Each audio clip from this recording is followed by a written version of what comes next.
வணக்கம். புது புது அர்த்தங்கள் நிகழ்ச்சியில் உங்களை சந்திப்பதில் மகிழ்ச்சி. இந்த நிகழ்ச்சியில் கலந்து கொள்வதற்காக எழுத்தாளரும் அரசியல் விமர்சகருமான திரு ஞானி அவர்களும் பாரதிய ஜனதா கட்சியைச் சேர்ந்த திருமதி வானதி சீனிவாசன் அவர்களும் அரங்கத்திற்கு வந்திருக்கார்கள். வணக்கம். இன்றைக்கு முதல் செய்தியாக தமிழகம் முழுவதும் RSS அமைப்பினர் கைது அப்படின்ற செய்தி வந்திருக்கு. அதாவது ராஜேந்திர சோழனுடைய 1000வது முடிசூட்டு விழா அதையொட்டியும் அவர்களுடைய அந்த வருடந்தோறும் நடக்கக்கூடிய நிகழ்வுகள் ஒட்டியும் அவங்க பேரணி போறாங்க. தமிழகம் முழுவதும் அவர்கள் செல்லக்கூடிய பேரணியில சென்னையில பாரதிய ஜனதாவுடைய மாநில தலைவர் தமிழிசை சவுந்தரராஜன் கைது செய்யப்படுறார். பிற RSS தொண்டர்கள் கைது செய்யப்படுறாங்க. இந்த செய்தி எல்லா பத்திரிகையிலையும் வந்திருக்கு. இந்த பேரணி அனுமதி கேட்ட அந்த நிலையிலிருந்தே தொடர்ச்சியான சர்ச்சைகள், நீதிமன்ற தலையீடுகள் சென்று கடைசியாக கைது அப்படிங்கறதுல முடிஞ்சிருக்கு. இதுல இரண்டு தரப்பும் பரஸ்பரம் குற்றம் சுமத்துறாங்க. அரசு தரப்புலையும் சொல்றாங்க, RSS தரப்புலையும் சொல்றாங்க. நீங்க இதை எப்படி பாக்குறீங்க? இந்த கைது வழக்கமான கைது தான். அதாவது காலையில பிடிச்சிட்டு போயிட்டு மாலையில விடுதலை செய்வது. அதுக்கு மேல இந்த கைதுக்கு பெரிய முக்கியத்துவம் ஒன்றும் கிடையாது. பல கட்சிகளுடைய தொண்டர்களுக்கு வழக்கமாக நடக்கக்கூடியதான், மறியல் ஆர்ப்பாட்டங்கள் போது நடக்கக்கூடியதுதான். அதனால இது ஒரு பெரிய கைதுன்னு அல்ல. அத்தனை பேரும் 15 நாள் காவல் எல்லாம் அவங்க வைக்கப்படல. உடனடியாக மாலையே அனைவரும் விடுவிக்கப்பட்டு விட்டார்கள். அதனால ஒரு பெரிய கைதாக இதை பார்க்க வேண்டிய அவசியம் இல்லை. அதே நேரத்தில் அரசு தரப்பிலிருந்து போலீஸ் தரப்பில் சொல்லப்படுவதெல்லாம் நீதிமன்ற சில நிபந்தனைகள் வைத்திருக்கிறது. நிபந்தனைகள் மீறப்பட்டன என்பதுதான் அவங்க சொல்லக்கூடிய குற்றச்சாட்டு. குறிப்பாக சொல்லப்படக்கூடிய நிபந்தனை அந்த கையில கம்பெடுத்து வரக்கூடாது அப்படிங்கறது ஒரு முக்கியமான நிபந்தனையில ஒன்றா நீதிபதியே சொல்லி இருக்கிறார். அது ஆயுதமாக கருதப்படும், அதனால அதை கொண்டு வரக்கூடாதுன்னு. ஆனால் அதை கொண்டு வந்தாதான் பல இடங்கள்ல குற்றம் சொல்லப்பட்டிருக்கிறது. அது ஒரு முக்கியமான காரணம். அதுல அடிப்படையில் இப்போது ஏன் RSS திடீரென்று இத்தனை ஆண்டு காலமா RSS இங்க இருக்கு, 60-70 ஆண்டு காலமா இருக்காங்க, ஆனா ஏன் நீங்க திடீர்னு இந்த ஊர்வலம் தமிழ்நாட்டில் எல்லா ஊர்களையும் நடத்த வேண்டிய அவசியம் என்ன வந்தது? ராஜராஜ சோழனே 1000வது சதயம் எல்லாம் சொல்றாங்கல்ல, அதையும் இத்தனை ஆண்டு காலத்துல என்னைக்கு அவங்க கொண்டாடி இருக்காங்க? இத்தனை ஆண்டு காலத்துல ராஜராஜ சோழனை பத்தி அவங்க பேசணும்ல, ஒண்ணுமே கிடையாது. இப்ப ஏன் எல்லாம் செய்யறாங்க? இது எல்லாத்துக்கும் பின்னால ஒரு பெரிய அரசியல் வியூகம் இருக்கிறது தான் நாம் பார்க்க வேண்டும். இந்த கைதை தொடர்ந்து தமிழகத்தில் RSS இயக்கங்கள் வேரூன்றுவதற்கான முயற்சியினோட முதல் கட்டம் அப்படின்னு ஒரு கருத்து சொல்லப்படுது. உங்களுடைய கருத்து என்ன? RSS இனிமேல் தான் புதிதாக தமிழகத்தில் வேரூன்ற போகிறது, ஏதோ அணிவகுப்பை தன்னுடைய வேரூன்றுவதற்கான ஒரு முயற்சியாக பார்க்கிறது அப்படிங்கிறது உண்மை இல்லை. RSS தமிழகத்திலும் வேரூன்றி கிளை பரப்பி இருக்கின்ற இயக்கம். எப்போதுமே ஒரு சமூக கலாச்சார இயக்கமாக மக்களுக்கு தொண்டு செய்வதை முதன்மையாக வைத்துக் கொண்டு தன்னலமில்லாத ஒரு தேசபக்தர்களை உருவாக்கி கொண்டிருக்கூடிய இயக்கம். தமிழகத்துல ஆயிரக்கணக்கான இடங்களில் அதனுடைய கிளைகள் ஒவ்வொரு நாளும் இந்த நாட்டை பற்றி பேசக்கூடிய ஷாக்காக்கள் என்று சொல்லக்கூடிய கிளைகள் அமைப்பிலே தொடர்ச்சியான செயல்பாடு இருக்கிறது. சகோதரர் சொன்னாரு இப்பதான் புதிதாக இவங்களுக்கு அணிவகுப்பு நடத்துறாங்க. இல்ல, ஒவ்வொரு வருஷமும் RSS அமைப்பினுடைய குறிப்பாக விஜயதசமி அப்போது அணிவகுப்பு ஊர்வலம் என்பது தொடர்ச்சியாக நாடு முழுவதும் நடந்து வருவது. அதனால் புதிதாக இல்ல, தமிழகத்திலையும் இந்த மாதிரியான அணிவகுப்புகள் வருடந்தோறும் நடந்துட்டு வந்துருது. இடையில ஒரு 4-5 வருஷம் அப்படிங்கிறது ஒரு கேப் இருந்திருக்கே தவிர மற்றபடி அணிவகுப்பு ஊர்வலம் RSSக்கு தமிழகத்தில் புதிதல்ல. இது வழக்கமா நடக்கிற ஒன்று. இரண்டாவது, 2-3 விஷயத்த சொல்லியிருக்காங்க. RSSக்கு இப்பதான் புதுசா ராஜேந்திர சோழன் தெரிஞ்சிருக்கு. இத்தனை நாள் அதை பத்தி எல்லாம் ஏன் பேசலன்னு. அதாவது 1000வது ஆண்டு முடிசூட்டிய விழா அப்படிங்கிறது அந்த நிகழ்ச்சியினுடைய முக்கிய நோக்கம். இது ஏதோ தமிழகத்தில் மட்டும் கொண்டாடப்படக்கூடிய விழா அல்ல. நீங்க தமிழகத்தில் இருக்கக்கூடிய இந்த மன்னருடைய நல்லாட்சியை பற்றி, சிறப்பம்சத்தை பற்றி, நிர்வாக திறனை பற்றி, இந்த மாதிரி பல்வேறு விஷயங்கள் நாடு முழுக்க காஷ்மீரிலிருந்து கன்னியாகுமரி வரைக்கும் RSS நம்முடைய தமிழக மன்னருடைய பெருமையை எடுத்து செல்ல போகிறது. அதனால அதுக்கு இத்தனை நாள் சொல்லனா 1000வது ஆண்டு இந்த வருஷத்துல வருது. அதனால இதை கொண்டாடுவதற்காக RSS முடிவு செய்திருக்கிறது. அதனால புதிதாக இதற்காக RSS ராஜேந்திர சோழனை கண்டுபிடிக்கவில்லை. இது நம்முடைய நாட்டின் சிறப்புகளை சொல்வதற்கான ஒரு அக்கேஷன்ல இது ஒரு part of the program. Sir, நான் சொல்லி முடிச்சேன். 2-3 விஷயம் சொல்லியிருக்கீங்க. அதே போல RSS ஊர்வலம் அப்படிங்கிறது எல்லா அமைப்புகளுக்கும் எல்லா கட்சிக்காரர்களுக்கும் எப்படி ஊர்வலம் நடத்துவதற்கு உரிமை இருக்கிறதோ அதே உரிமை RSSக்கு உண்டு. ஏன் என்று கேட்டால், பட்டேல் அவர்கள் சொன்னதை போல, அவருடைய வார்த்தையில சொல்றேன், RSS is not dacoits or thieves, they are after all patriots சொன்ன மாதிரி இது ஒன்றும் தேசத்திற்கு விரோதமான இயக்கம் அல்ல, பயங்கரவாத இயக்கம் அல்ல. ஒரு தேச விரோத இயக்கத்தை போல RSS அணிவகுப்பை தடை செய்வது, அதற்கு கட்டுப்பாடுகளை நாங்க ஒத்துக்கிறோம். உயர்நீதிமன்றத்தினுடைய அனுமதியில நீங்க கையில கம்பு அப்படிங்கறத கையில கம்பு எடுத்துட்டு எந்த இயக்கத்தினுடைய சகோதரர்களும் அங்க செல்லல.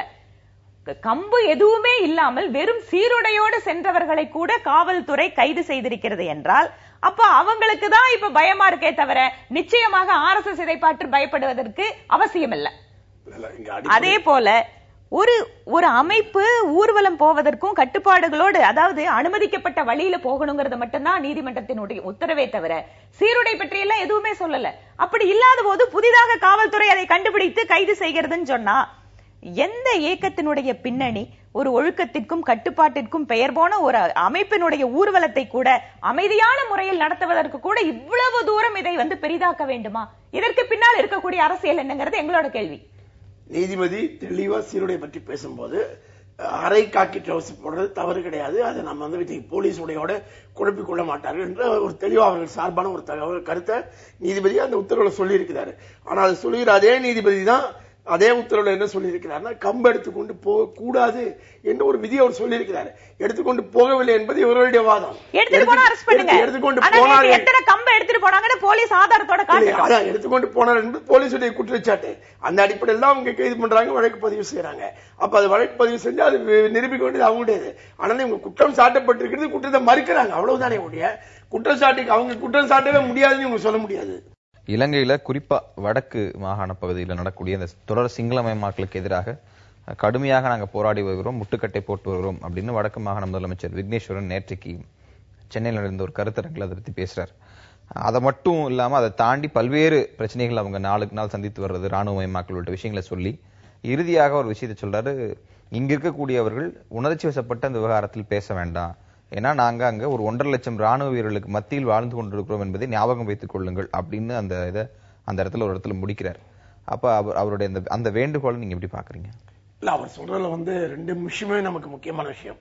அங்க இருக்கக்கூடிய பிரச்சனைகள், அவர் முன்வைக்கிற பிரச்சனைகள் எல்லாமே ஆழமானவை, கவனிக்க வேண்டிய பிரச்சனைகள். சிங்கள குடியேற்றம் என்பது குறிப்பாகவும், இரண்டாவதாக அங்க வாழக்கூடிய தமிழ் மக்களுடைய விவசாய நிலங்களை எல்லாம் ராணுவம் கையகப்படுத்தி வைத்துக் கொண்டு மக்கள் எந்த விதமான வாழ்வாதாரம் இல்லாமல் இருக்கக்கூடிய சூழ்நிலை. மூன்றாவதாக இந்திய அரசு செய்யக்கூடிய உதவிகள் எல்லாம் போதுமான அளவு போய் சேராமல் இருக்கக்கூடிய சிக்கல். இப்படின்னு அடுத்து இதெல்லாம் அன்றாட வாழ்க்கை சம்பந்தப்பட்ட பிரச்சனைகள். தொலைநோக்கில் அவர் 13வது அரசியல் சட்ட திருத்தம் கூட போதாது, இன்னும் அதையும் தாண்டி போக வேண்டிய அவசியம் இருக்கிறது.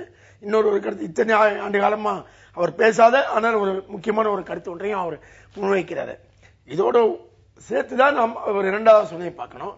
தமிழ்நாட்டிலிருந்து அங்கே அவர்களுக்கு செய்யக்கூடிய உதவி என்னன்னா, இந்திய அரசு இந்த விஷயத்தில் தலையிடுவதற்கு வலியுறுத்துவது, இந்திய அரசு இதற்கு செயல்படுவதற்கு வலியுறுத்துவதுங்கிறது மட்டும்தான் இருக்க முடியும். மாறாக சிங்கள அரசுக்கு எதிராகவோ சிங்கள மக்களுக்கு எதிராகவோ தேவையற்ற உணர்ச்சிகளை தூண்டி விடுவது அவருக்கு எந்த பயனையும் தரப்போவதில்லை அடிப்படையிலிருந்து அவர் சொல்றாருன்னு பாக்குறது, அது நிச்சயம் நம்ம மதிக்க வேண்டும். இந்த இடத்துல அவர் 2 மெசேஜை ஒரே நேரத்தில் சொல்றாரு. ஒன்று தமிழக அரசியல் கட்சிகளுக்கு, மற்றொன்று இந்திய அரசுக்கு. அதுல ஒரு வரி இருக்கு, அதாவது இங்க எங்களுக்கு தேவை உணர்ச்சிகள் அல்ல, உதவிகள் கூட அல்ல அப்படின்னு சொல்லிட்டு, உதவிகள் நாங்க வேண்டான்னு சொல்ல, நீங்க இதை மட்டும் செய்யுங்க அப்படின்னு. அப்ப இந்த தருணத்துல நரேந்திர மோடி அவர்கள் அரசாங்கம் வந்த பிறகு தமிழர் பிரச்சனைகள் தீர்க்கப்படும் அப்படின்னு சொல்ல ஒரு தருணத்துல அங்க இருக்கக்கூடிய ஒரு முதலமைச்சர் இங்கு கிட்டத்தட்ட ஒரு ஆதங்கம் முழுவதையும் கொட்டி தீர்த்துட்டு போயிருக்காரு. அப்ப இங்க என்ன நடக்குது?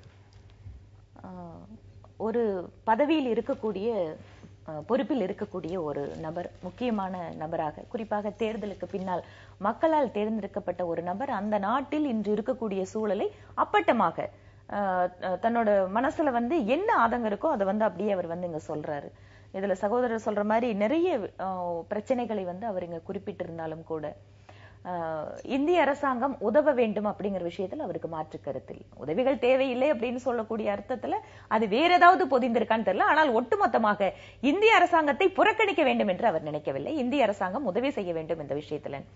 13வது சட்ட திருத்தத்தை பொறுத்தவரை ஏற்கனவே ஒப்புக்கொண்டுள்ள விஷயத்தை இலங்கை நிறைவேற்ற வேண்டும் என்று மத்திய அரசாங்கம் வலியுறுத்தி வருகிறது. அதற்கான செயல்பாடுகள் எல்லாம் தொடர்ச்சியா செஞ்சிட்டு இருக்கிறது ஒரு புறம்.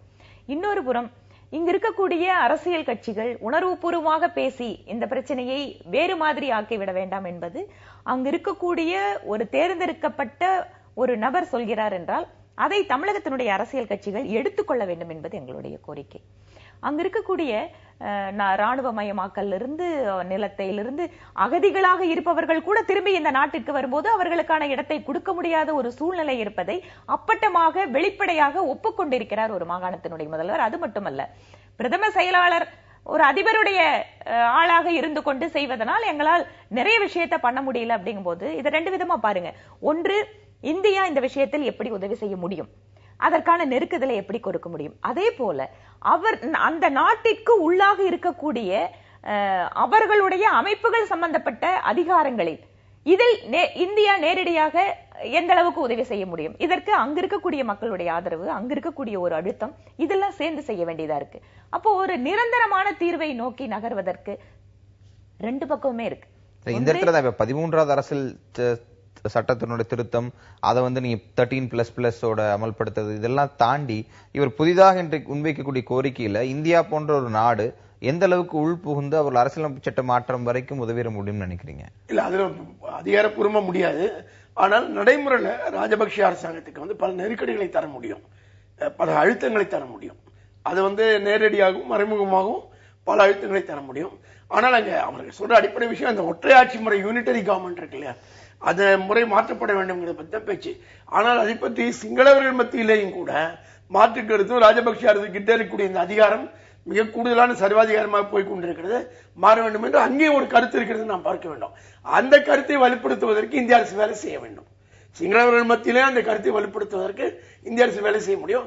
சர்வதேச அரங்கில் ராஜபக்ஷ அரசுடைய தவறுகளை சுட்டிக்காட்டுவது, அழுத்தம் தருவது, அதன் மூலம் தான் அந்த அரசுக்கு நெருக்கடியை ஏற்படுத்த முடியும். சுமார் ஒரு கிட்டத்தட்ட 1.25 மணி நேர பேச்சுல ஒரு 3/4 மணி நேரம் அவருடைய ஆதங்கங்களை மட்டுமே அந்த ஸ்பீச்ல பேசியிருக்காரு. இது அடுத்த கட்ட நிறைய விவாதங்கள் அது உருவாக்கி இருக்கு. ஆனா நமக்கு போதிய நேரம் இல்லாதனால நம்ம வேற ஒரு தலைப்பு பற்றி பேசுறோம். இது உங்க விருப்ப செய்தியோட பகுதி. உங்களோட விருப்ப செய்தி இன்னைக்கு நான் முக்கியமா சொல்ல விரும்புற செய்தி ரொம்ப அடிப்படையா ரொம்ப நாளா இருக்க பிரச்சனை தான். ஆனா இன்னைக்கு திரும்பவும் அதை பத்தி ஒரு தகவல் வரும்போது கவனம் நமக்கு அது கிடைக்குது. லஞ்சம் வாங்குவதில் தமிழ்நாட்டில் யாரெல்லாம் முன்னணியில் இருக்காங்கன்னு துறைகளை பற்றி குறிப்பிடும் போது பத்திரப்பதிவுத்துறை, மின்வாரியம், அடுத்து காவல்துறை, ஆர்டிஓ அலுவலகம் அப்படின்னு லஞ்ச ஒழிப்பு அதிகாரிகள் சொல்றாங்க. தமிழ்நாடு அரசுடைய லஞ்ச ஒழிப்பு அதிகாரிகளுடைய கருத்தை விவரங்கள் போட்டிருக்காங்க. இப்படி லஞ்சம் இதுதான் முக்கியமா இருக்கு. மக்கள் மிக பெருமையான அளவில் பாதிக்கப்படக்கூடிய துறைகள் அன்றாட வாழ்க்கையில் லஞ்சத்துல பத்திரப்பதிவு, மின்வாரியம், காவல்துறை, ஆர்டிஓ. இது மீண்டும் மீண்டும் ஒவ்வொரு பல ஆண்டுகளுக்கு ஒரு முறையும் பார்க்கிறோம். இந்த துறைகள் பேர் தான் பிரதானமான பட்டியலில் வந்துகிட்டே இருக்கு. அதிகமான தொடர்பில் இருக்கக்கூடிய மட்டும் இல்ல, ஆனாலும் இதை பற்றி எந்த அரசும் எதுவும் செய்யப்படாமலே இருக்குங்கிறது இருக்குல்ல. ஏன் ஒண்ணும் செய்யாம இருக்கோம்னு நம்ம இன்னைக்கு சமூகத்துடைய எந்த பிரச்சனைக்கு போய் பார்த்தீங்கன்னாலும் கடைசியில் அது போய் லஞ்சமும் ஊழலும் இல்லைன்னா இந்த பிரச்சனை தீர்க்கப்பட்ட முடியுன்ற நிலைமை போய் பார்க்கிறோம். லஞ்சமும் ஊழலும் தான் அடிப்படை எல்லா பிரச்சனைகளுக்குமே ஒரு பாதிக்கிற ஒரு அம்சமா இருந்துகிட்டு இருக்கும் போது இந்த விவரம் நம்ம முக்கியமா இருக்கு. இதை பற்றி என்ன செய்ய போகிறோம் அப்படிங்கிற ஒரு மிக முக்கியமான கேள்வி இது எல்லா அரசியல் கட்சிகள் முன்னாலே வைக்கிற கேள்வி, சமூக அமைப்புகள் முன்னால வைக்கிற கேள்வி, மக்கள் இதுக்கு என்ன செய்ய போறோம்ன்ற ஒரு ஆற்றாமையோட வைக்க வேண்டிய. சொல்ல போனா எல்லா ஊடகங்களையும் மோஸ்ட் எக்ஸ்போஸ்ட் துறைகள் இந்த 4 துறை லஞ்சம் ஊழல் நடக்குது அப்படின்னு. அதாவது சகோதரோட விருப்ப செய்தியா இருந்தா கூட, விவாதத்திற்கு இல்லாத செய்தியா இருந்தா கூட, அரசியல் கட்சிகளுக்கு பொதுவாக முன்வைத்த செய்திக்காக நான் ஒரு விஷயத்தை அதுல சொல்லணும்னு நினைக்கிறேன். ஒன்று, இப்போ சமீபத்துல தமிழகம் வந்த மத்திய போக்குவரத்து துறை அமைச்சர், சாலை போக்குவரத்து துறை அமைச்சர் திரு நிதின் கட்கரி அவர்கள் இந்த மாதிரி அந்த டிரைவிங் லைசன்ஸை பத்தி குறிப்பிடும் போது கம்ப்ளீட்டா கம்ப்யூட்டர் மயமாக்குறதுக்கான முயற்சிகளை இந்த அரசாங்கம் எடுத்திருக்கிறன்ட்டு கூடவே ரொம்ப இன்னொரு விஷயத்த சொன்னாரு. தேசிய நெடுஞ்சாலைகளில் ஏதாவது வாகனங்கள் சாலை போக்குவரத்து விதிமீறலில் ஈடுபட்டால் உடனடியாக இப்பதான் சிசிடிவி இருக்கு, அந்த போட்டோஸ் உடனடியா இதுக்குன்னு ஒரு செட்டப் பண்ணக்கூடிய சென்டருக்கு போயிரும். அவங்க ஃபைன் கட்டினாதான் அடுத்தபடியா அந்த வெஹிக்கிள் மூவே ஆகும். அது ஓவர்லோடா இருக்கலாம், வயலேஷன் ஆஃப் டிராபிக் ரூல்ஸ், இந்த மாதிரி பல்வேறு விஷயங்கள். இந்த மாதிரி டெக்னாலஜியை நம்மளுடைய துறைகளில் பயன்படுத்த லஞ்சம், இந்த ஊழலுக்கான விஷயங்களை பெருமளவு குறைப்பதற்கான வாய்ப்புகள் உண்டு. நாம அதை எப்படி பயன்படுத்த போறோம் அப்படிங்கறதுதான் சரி. இது அப்புறம் திருப்பி விவாத பொருளா. ஏன்னா பத்திரப்பதிவுத்துறை தமிழ்நாட்டில் இன்னைக்கு இந்தியாவில் எந்த மாநிலத்தையும் விட அதிகமாக பத்திரப்பதிவுத்துறை முழுக்க கணினிமயமாக்கப்பட்டிருக்கு. அதுல டெக்னாலஜி பயன்படுத்தியாச்சு. அதான் இன்னைக்கு முதல் இடத்துல லஞ்ச ஒழிப்பு துறை சொல்லக்கூடிய சுட்டி காட்டக்கூடிய துறை. எனக்கு வேற பதில் இருக்கு. எனக்கு ஒரு கருத்து இருக்கு. இம்ப்ளிமெண்டேஷன்ல என்ன டெக்னாலஜி யூஸ் பண்ணாலும் என்ஃபோர்ஸ்மென்ட் அத்தாரிட்டிஸ் அதை சரியா பாக்குறாங்களாங்கற அந்த கேமரால வேலை செய்யாது. வேலை செய்யாம இருக்கிறதுக்கு 4 நாள்ல அது வேலை. உங்க விருப்ப செய்திக்கு அது எகைன் அப்ப இண்டிவிஜுவலோட ஒரு இதுக்கு தான் சேரும் ஒரு அதிகாரிகளோடதுல. என்னோட விருப்ப செய்தியா நான் இன்னைக்கு பாக்குறது ஏக்நாத் ரானடே அவர்களுடைய பிறந்தநாள் விழாவை ஒட்டி அமைக்கப்பட்ட அந்த குழுவினுடைய விழாவிலே நம்முடைய பாரத பிரதமர் மோடி அவர்கள் நேற்று டெல்லியிலே கலந்து கொண்டிருக்கிறார். மரியாதைக்குரிய ஏக்நாத் ரானடே அவர்கள் ஒரு தனிப்பட்ட மனிதருடைய மிகப்பெரிய முயற்சி தான் இன்று நாம் நம்முடைய நாட்டினுடைய தெற்கு எல்லை முக்கடலும் சங்கமிக்கக்கூடிய இடத்தில் இருக்கின்ற கன்னியாகுமரியில் இருக்கின்ற விவேகானந்தா ராக் மெமோரியல், அந்த நினைவு சின்னம். அதற்காக திரு ஏக்நாத் ரானடே அவர்களுடைய வாழ்க்கை வரலாறு நிறைய பேத்துக்கு தெரியாது. அதற்கான நம்ம நாட்டுல பொறுத்த வரைக்கும் என்னன்னு கேட்டா, இந்த நாட்டுக்காக உழைத்த பெருந்தலைவர்களுடைய வாழ்க்கை வரலாறு எல்லாம் எல்லா மக்களுக்கும் சென்றடைஞ்சிருக்கானா இல்லைன்னு தான் சொல்லணும். அந்த வகையில் மிக கடுமையான ஒரு முயற்சி எடுத்தவர் திரு ஏக்நாத் ரானடே அவர்கள். ஒரு சிலை அமைப்பதற்கோ ஒரு நினைவு மண்டபம் அமைப்பதற்கோ நாளை இந்த செல்வந்தர்களை மட்டும் பார்த்து அதை நாம் அமைப்பது அப்படிங்கிறது ஒரு வகை. ஆனால் நாடு முழுக்க இருக்கக்கூடிய மக்களை அதில் அவர் ஈடுபடுத்தினார். இவ்வளவுக்கு மேல ₹1 மேலனா வேண்டாம், எனக்கு ₹1 தான் வேணும். அந்த மாதிரி ஒவ்வொரு மக்களும் இது தன்னுடைய அர்ப்பணிப்பு, தன்னுடைய காணிக்கை என்று நினைக்கத்தக்க வகையில், அது மட்டுமல்ல அனைத்து அரசியல் கட்சி தலைவர்களையும் ஒருங்கிணைத்து அந்த மிக பிரம்மாண்டமான அந்த நினைவு சின்னத்தை சுவாமி விவேகானந்தருக்கு உருவாக்கியவர் ஏக்நாத் ரானடே அவர்கள்.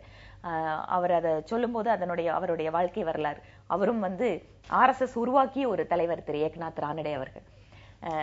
அவர் இன்று நம்முடைய சுவாமி விவேகானந்தருக்கு குறிப்பாக தமிழகத்தினுடைய தென்பகுதியில் உலக மக்கள் அனைவரையும் கவரக்கூடிய வகையில் அவருக்கு சுவாமி விவேகானந்தருடைய வாழ்க்கை வரலாற்றை சொல்லக்கூடிய வகையில் ஏற்படுத்திய நினைவு சின்னத்தை அமைத்தவர் என்ற முறையில் அவருடைய தியாகத்தை, வாழ்க்கையை நினைவு கூறுவதற்கு இது ஒரு நல்ல ஒரு சந்தர்ப்பமாக நான் நினைக்கிறேன். அவர் ரானடே மேல மதிப்பு மரியாதை வைத்திருப்பது எந்த ஆச்சரியமும் கிடையாது. ரானடேயுடைய மறுபக்கம்னு ஒரு பக்கமும் இருக்கு. அந்த மறுபக்கத்தை நம்ம சேர்த்து பார்க்கணும். எல்லாத்துக்கும் மறுபக்கம் வச்சிருக்கிறது மறுபக்கம் முக்கியம். ரானடேயுடைய மறுபக்கம் ரொம்ப முக்கியமா அந்த விவேகானந்தர் கேந்திராவே சொல்றாங்க. அதுக்கு உருவாக்குலேருந்து அந்த மட்டுமே அந்த மெமோரியல் நடக்கல. அது ரொம்ப தெளிவா பதிவாயிருக்கிற ஆவணங்கள் இருக்கு, வரலாறு இருக்கு.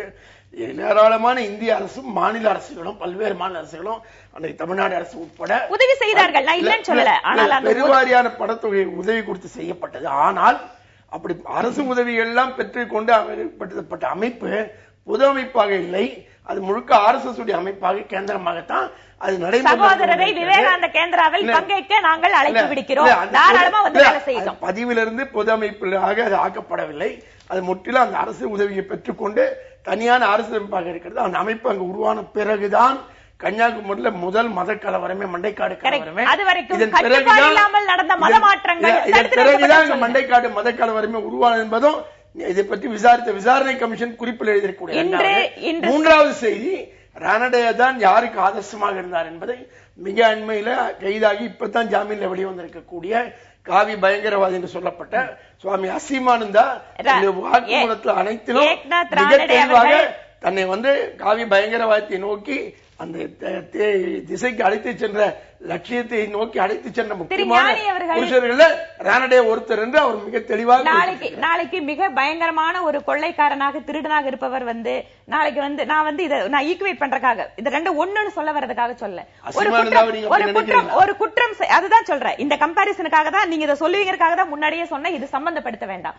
நாளைக்கு மிக கொடுமையான ஒரு குற்றம் செய்பவர் நான் திரு ஞானி அவர்களைத்தான் ஆதர்சமாக வைத்துக் கொண்டேன் அப்படின்னு சொன்னா அது எந்த அளவுக்கு அது ஏத்துக்க முடியும்? அதாவது நீங்க மாநில அரசாங்கத்தோட ஒத்துழைப்பு நினைவு சின்னத்தை உருவாக்குவதற்கு கேந்திராவுக்கு இருக்குன்னா, கேந்திரா என்பது ஒரு பதிவு செய்யப்பட்ட அமைப்பு. அரசாங்கத்துக்கு வெளிப்படையாக தன்னுடைய கணக்கு வழக்கலை ஒப்படைத்து இந்த நாட்டிற்காக சேவை செய்து கொண்டு இருக்கக்கூடிய அமைப்பு. சகோதரர் அது RSS கிட்ட இருக்கு, அவங்க கிட்ட இருக்குன்னா தாராளமாக விவேகானந்த கேந்திராவில் அதனுடைய சட்டத்திட்டத்துக்கு உட்பட்டு வேலை செய்வதற்கு, விவேகானந்தருடைய கருத்துக்களை பரப்புவதற்கு சகோதரர் வந்தா கூட ஏத்துக்கொள்ள அந்த கேந்திரம் தயாரா இருக்கு. அதனால இது ஏதோ ரகசியமான அமைப்பு அல்ல. கொள்ளைக்காரன் என்ன ஆதர்சமா வைத்துக் கொள்வது பேரு, நான் கொள்ளைக்காரனுக்கு வழிகாட்டியாக கூட இருந்து வேலை செய்வது அசீமானந்தாவுடைய குருவாக இருந்தவர், நேரடியான குருவாக இருந்தவர். அவரிடமிருந்துதான் தீவிர இந்துத்துவம் என்பதையும் மிலிட்டன்ட் இந்துயிசம் என்பதையும் கற்றுக்கொண்டேன் என்று மிக தெளிவாக அசீமானந்தா சொல்லி, தீவிரமான தேசபக்தி சாருக்கு அது வேற மாதிரி தோணுதுன்னு சொன்னா மத்திய அமைச்சரவையில் 21 புதிய அமைச்சர்கள் நேற்றைக்கு பதவியேற்றிருக்காங்க. அதை பற்றி செய்திகள் எல்லா பத்திரிகையிலும் வந்திருக்கு. எப்படி வந்திருக்குன்னு பார்த்துட்டு நம்ம தொடரலாம்.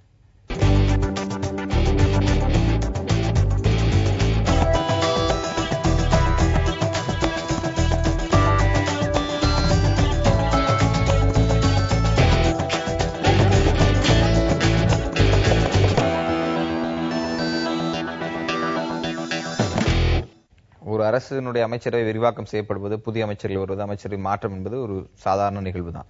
ஆனால் மினிமம் கவர்மெண்ட் மேக்ஸிமம் கவர்னன்ஸ் அப்படின்னு சொல்லப்பட்டு சிறிய அமைச்சரவை கொண்டு பெரிய விஷயங்கள் செய்யப்படும்னு சொன்ன நிலையில இப்ப மீண்டும் கிட்டத்தட்ட ஐக்கிய முற்போக்கு கூட்டணியோட அந்த ஸ்ட்ரென்த்துக்கு ஒரு 10 எண்ணிக்கை கம்மியான ஒரு லெவல்ல வந்து நின்று இருக்கு.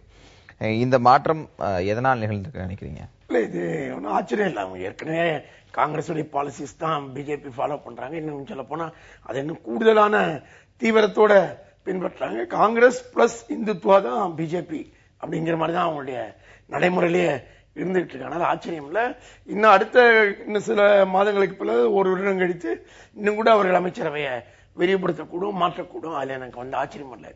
ஆனா நடப்பில் வேற ஒரு 2 முக்கியமான விஷயங்களை பார்க்கணும். என்னன்னா, அவங்க இப்ப இந்த ராஜேந்திர சோழன் விழா கொண்டாடுறத சொன்னாங்க. RSS இத்தனை ஆண்டுகளுக்கு பிறகு ஏன் கொண்டாடுறாங்கன்னா, சிறந்த மன்னராட்சியை பத்தி எல்லாம் பேசணும்னு. நாம் வந்து ஒரு ஜனநாயக நாட்டில் இருக்கிறோம். ஜனநாயக நாட்டில் வந்து மன்னராட்சியை வந்து திரும்பி கொண்டாடிக்கிட்டு இருக்கிறது அர்த்தமே கிடையாது. ஏன்னா மன்னராட்சி காலத்தில் எல்லாம் ஒழுங்கா இருந்ததுன்னு எந்த ஆதாரமும் கிடையாது. மோசமான விஷயங்கள் ஏராளமா இருந்ததுக்கு வரலாற்று ஆதாரங்களும் இருக்கு. ஆனா மன்னராட்சி மீண்டும் மீண்டும்னா இன்னைக்கு அவர்கள் ஒரு மன்னராட்சி வடிவத்தை தான் மீண்டும் மோடி தலைமையில கொண்டு வந்துகிட்டே இருக்காங்க.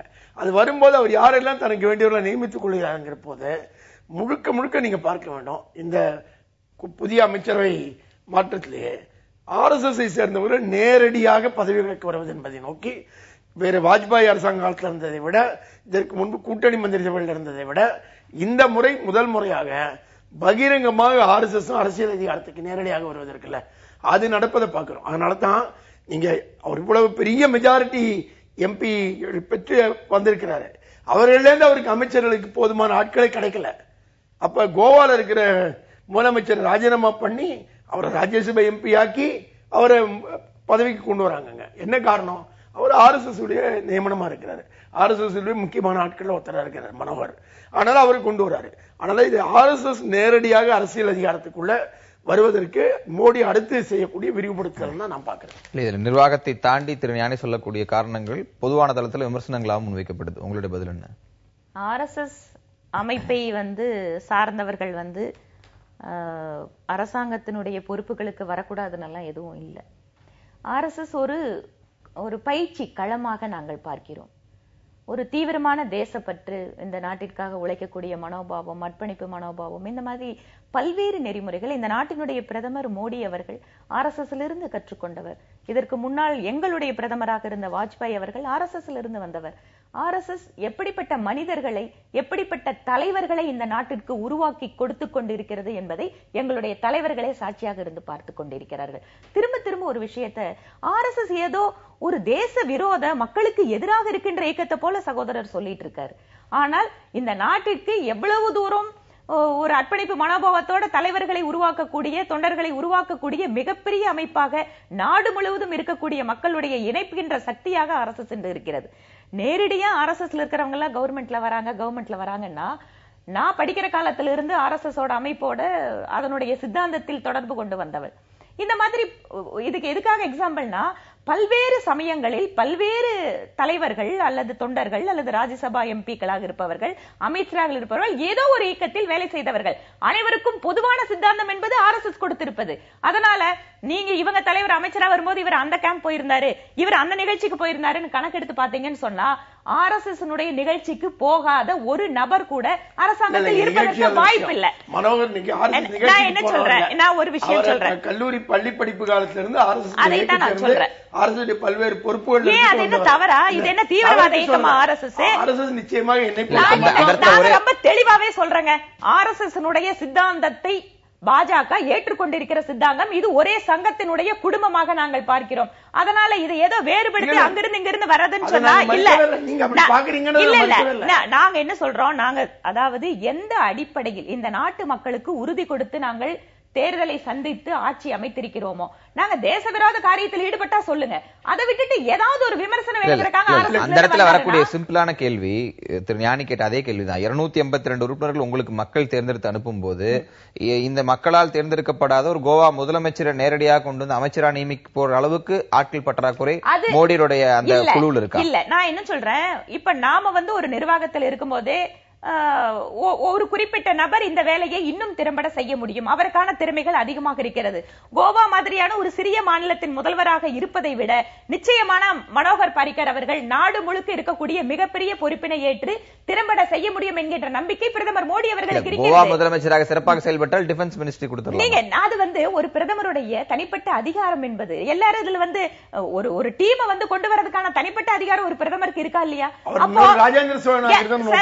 நான் ஒரு விஷயம் சொல்றேன், ஒரு அமைச்சரவை மாற்றத்தின் போது எங்கேயோ லாபி பண்ணி யாரோ சொல்லி அமைச்சராக்கல. பிரதமர் மோடி அவர்கள் நேரடியாக ஒவ்வொருவருடைய திறமையை பார்த்து அவர்கள் செயல்படக்கூடிய தன்மையை பார்த்து பொறுப்பு கொடுக்கிறார்.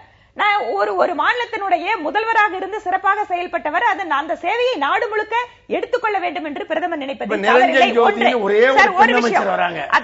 என்ன திறமை அடிப்படையில் சேர்க்கப்படுறாங்க. பல்வேறு விஷயங்கள் தயவு செஞ்சு பல்வேறு விஷயங்கள் ஒரு மந்திரி சபையினுடைய உருவாக்கத்திலிருந்து விஸ்தரிப்பிலிருந்து பல்வேறு விஷயங்கள் எடுத்துக்கொள்ளப்படும். அது நாடு முழுக்க சீராக ஒவ்வொரு பகுதியில் இருக்கக்கூடிய நபர்கள் இருக்கிறார்களா, ஒவ்வொரு தளத்தில் இருக்கக்கூடிய நபர்கள் இருக்கிறார்களா, திறமை சார்ந்து பல்வேறு விஷயங்கள் இதுல அப்படியே பார்த்துக்கிட்டாலும் அப்ப தென் மாநிலங்களிலிருந்து பிரதிநிதித்துவம் ஆரம்ப கட்டங்களில் முதல் முறை அந்த அமைச்சர் அமைக்கப்பட்ட போதும் கிடையாது, இப்போதும் கிடையாது. அப்ப திறமை பரவலாக தென் மாநிலங்கள் இல்லைன்னு எடுத்துக்கலாம். அதுதான் சொல்றேன், வாய்ப்புகளும் அதில் உண்டு. நம்ம கிட்ட இங்க துரதிருஷ்டவசமாக தமிழகத்திற்கு பிஜேபியினுடைய ஒரே எம்பி, அவருக்கு அமைச்சர் கொடுத்தாச்சு. அதற்கு பிறகு இப்ப ஆந்திராவில இருந்து அதிகமாக பண்டார தத்தாத்திரேயா, அங்க ஏற்கனவே ஆந்திராவில இருந்து திரு வெங்கையா நாயுடு இருக்கிறார். திருமதி நிர்மலா சீதாராமனா நம்ம தமிழகத்துக்கும் சேர்த்துதான் எடுத்துக்க முடியும். ஏனென்றால் ஒரு தமிழராகவும் அவங்க செயல்பட்டு இருக்கிறதால நீங்க ஒட்டுமொத்தமா அது ஆந்திராவில் புறக்கணிக்க முடியாது. எல்லாமே தீவிர RSS பிரச்சாரர்களாக இருந்து கட்சிக்குள் அமைச்சர்களாக பதவி இருந்தவர்கள். அப்படி இல்லாம நேரடியாக கட்சிக்கு செயல்பட்டவர்களுக்கு பதவி வழங்கப்பட்டதுன்னு ஏதாவது புள்ளி விவரங்கள் இருக்கா? அதாவது நீங்க இது RSS பிரச்சாரக்கு இல்லாம எத்தனையோ பேரு தங்களுடைய வாழ்க்கையில் RSS ஓட தொடர்பு படுத்தி இருக்கிறவங்க நிறைய இருக்கிறாங்க. இதுல பிரச்சாரக் அப்படிங்கிறது திருமணம் செய்து கொள்ளாமல் தன்னுடைய வாழ்நாள் முழுவதும் அர்ப்பணித்து இயக்கத்திலே வேலை செய்வது. அதில் இருப்பவர்கள் வெகு சிலர். ஆனால் மீது இருக்கக்கூடிய அத்தனை நபர்களும் RSS சித்தாந்தத்தால் ஈர்க்கப்பட்டு பல்வேறு இயக்கங்களில் வேலை செய்து வந்தவர்கள். அதனால RSS சம்பந்தமே இல்லாத ஒரு ஆள் இருக்கானா? நிச்சயமா ஒரு ஆள் கூட எங்களுக்கு இருக்காது. அப்ப RSS வழிகாட்டுதல் அடிப்படையில் பாரதிய ஜனதா அரசு செயல்படுகிறது. RSS வழிகாட்டுதல் அடிப்படையில் பாரதிய ஜனதா அரசு செயல்படுகிறது அப்படின்னு டிக்ளேர் பண்ணலாமா? நீங்க முடிக்கும் போது இந்த மாதிரி போட்டீங்கன்னா நான் பதில் சொல்ல வேண்டியது. நான் சொல்றேன், RSSக்கும் பாரதிய ஜனதா கட்சி இன்னும் பல்வேறு இயக்கங்கள் இந்த நாட்டில் நூற்றுக்கணக்கான இயக்கங்கள் இயங்கிக் கொண்டிருக்கிறது.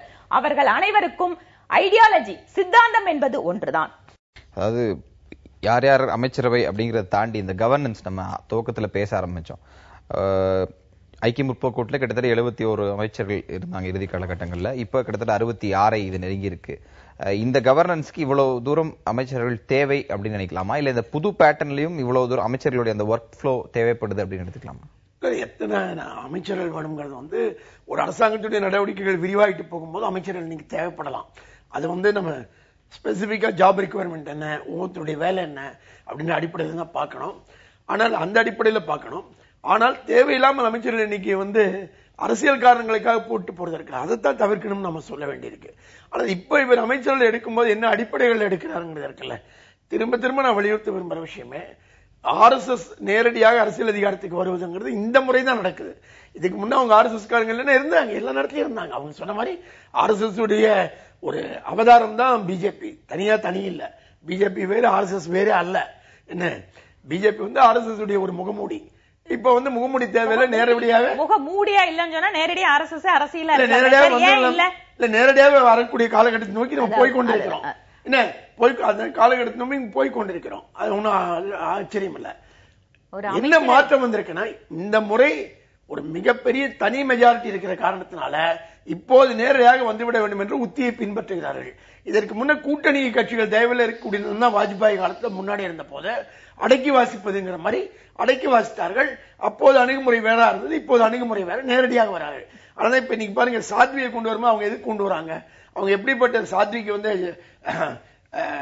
ஜோதிக்கு நிரஞ்சனா ஜோதிக்கு அவங்களுக்கு கன்மென்னோட தான் ஒரு மத பிரச்சாரங்கள் உலக வேண்டியிருக்கு. என்ன பிரச்சனை அவங்களுக்கு? மாற்று மதத்தை சேர்ந்த தீவிரவாதிகள் இருந்து பாதுகாப்பா?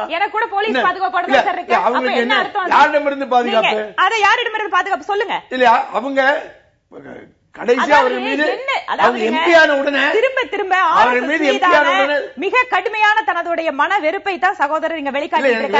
நான் ஒண்ணு சொல்றேன், முடிக்கவே விடல. ஏன் தாக்குதல்னு கேட்டீங்க, நான் பதில் சொல்றதுக்கே விடல. நீங்க சொல்லுங்க சார்.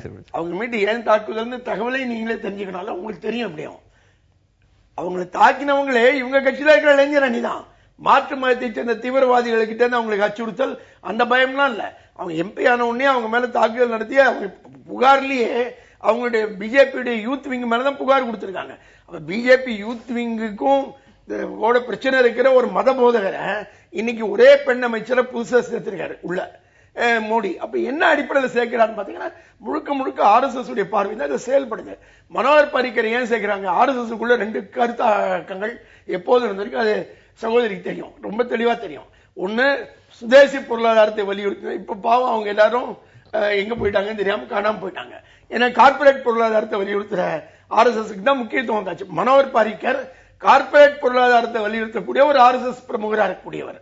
அதான் ரொம்ப முக்கியமா பார்க்கணும். ஏன் கோவால இருந்து அவர் கொண்டு வந்து வாக்குறாருன்னு நீங்க பாத்தீங்கன்னா, கோவால ஏராளமான பிரச்சனைகள் இருக்கு. கார்பரேட் செக்டாருக்கு மனோகருடைய அரசாங்கம் என்ன மாதிரி உதவிகள் வழங்கிட்டு இருக்காங்க பத்தி, சுற்றுச்சூழல் பிரச்சனைகளை பத்தி இருக்கு. மனோகர் எந்த அளவுக்கு ஸ்டேட்மெண்ட் சொன்னார், அவர் ஸ்டேட்மெண்ட் மிகப்பெரிய சர்ச்சைக்கான ஸ்டேட்மெண்ட். அவர் சொன்னார், நான் ஒரு பாலியல் வன்முறை செய்து கைதாகிவிட்டால் என்னை ஒரு இன்ஸ்பெக்டர் தான் விசாரிப்பார். ஆனா இங்க நான் ஒரு தொழிற்சாலை தொடங்க விரும்பினால் என்னை 16 இன்ஸ்பெக்டர்கிட்ட நான் அனுமதி பெற வேண்டியிருக்கிறது அப்படின்னு அவர் கார்பரேட் சார்பாக பேசியவர். அவர் சார், நீங்க ஒவ்வொருவருடைய பின்னணியும் தனித்தனியா எடுத்து ஆராய்ஞ்சு போனா அதற்கான பதிலையும் சொல்லிட்டு நம்ம போக முடியும். அதற்கான விவாதத்துக்கு அந்த தனிப்பட்ட ஒவ்வொருவருடைய விமர்சனத்திற்கும் இது இடம் கிடையாது. ஒன்று. இரண்டாவது, அடிப்படையான ஒரு விஷயம், யாருக்கு எந்த பொறுப்பினை கொடுக்க வேண்டும் அல்லது கொடுப்பதன் மூலமாக இந்த நாட்டினுடைய வளர்ச்சிக்கு அவர்களை பயன்படுத்த முடியும் என்று முடிவெடுக்கக்கூடிய அதிகாரம் பிரதமருக்கு இருக்கிறது. அவர் முடிவெடுத்து மந்திரி சபையில புதிதாக நிறைய இளைஞர்களுக்கு வாய்ப்பு கொடுத்திருக்காங்க. நான் ஒரு விஷயம் கேட்கிறேன், வழக்கமாக இந்த ஒரு அமைச்சரவையில ஒரு வித்தியாசத்தை பாருங்க. பெண்கள் மத்திய அமைச்சரவையில் இருக்காங்க, மாநில அமைச்சர்களாக கூட இருக்காங்க. ஆனால் அதிகமாக மிக முக்கிய பொறுப்புகளுக்கு பெண்கள் அப்படிங்கறதெல்லாம் கவனிக்கப்பட்டதாக இதுவரைக்கும் கிடையாது. குறிப்பாக நிதித்துறை, முக்கியமான துறைகளாக இன்று மத்திய அரசாங்கத்தில் இருக்கக்கூடிய மனிதவள மேம்பாட்டுத்துறை, திருமதி ஸ்மிருதி இரானி 40 வயசுக்கு குறைச்சலான ஒரு அம்மா தான்.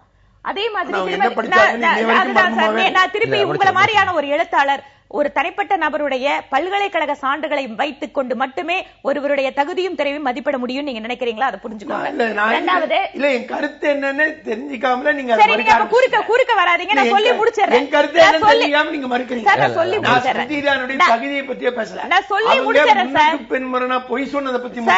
நான் சொல்லி முடிச்சிடுறேன். அதாவது அதே போல இந்த நாட்டில் இருக்கக்கூடிய நதிகளை இணைக்க வேண்டும் என்பது பாஜகவினுடைய மிக முக்கிய திட்டம்.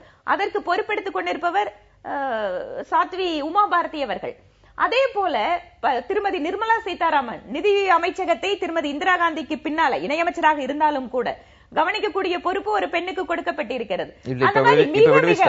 அதே மாதிரி இந்தியாவினுடைய வெளியுறவுத்துறை அமைச்சர் திருமதி சுஷ்மா ஸ்வராஜ் ஏதோ பெண்கள் விவகாரம், குழந்தைகள் விவகாரம், சமூக நீதி, நான் அதெல்லாம் முக்கியமான துறை இல்லைன்னு சொல்ல வரல. ஆனால் ஏதோ பெண்கள் இதற்காக இது பெண்களால் கவனிக்கப்படக்கூடிய துறை அப்படின்னு இருக்க பொதுவான விஷயத்தை இந்த முறை மோடி அவர்கள் மாற்றி அமைத்திருக்கிறார். குரூஷியல் டிபார்ட்மெண்ட் எல்லாம் இன்று பெண்கள் கையில கொடுக்கக்கூடிய அளவிற்கு மாற்றம் நிகழ்ந்திருக்கிறது. அது மட்டுமல்ல, புதிதாக இளைஞர்கள், அவர்கள் இன்று இளைஞர்கள் அதிகமாக இருக்கக்கூடிய ஒரு நாட்டில் இளைஞர்களுடைய முகமாக அவர்களுடைய சிந்தனைக்கேற்ப செயல்படக்கூடிய நபர்களாக இன்று அதிகமான இளைஞர்கள் அமைச்சரவையில் இருக்கிறார்கள். அதே போல வழிகாட்டக்கூடிய இடத்தில் இருப்பவர்களாக நிறைய சீனியர் கட்சிக்காக உழைத்தவர்கள், நாட்டில் பல்வேறு துறைகளில் அனுபவம் பெற்றவர்கள் அமைச்சராக இருக்கிறார்கள்.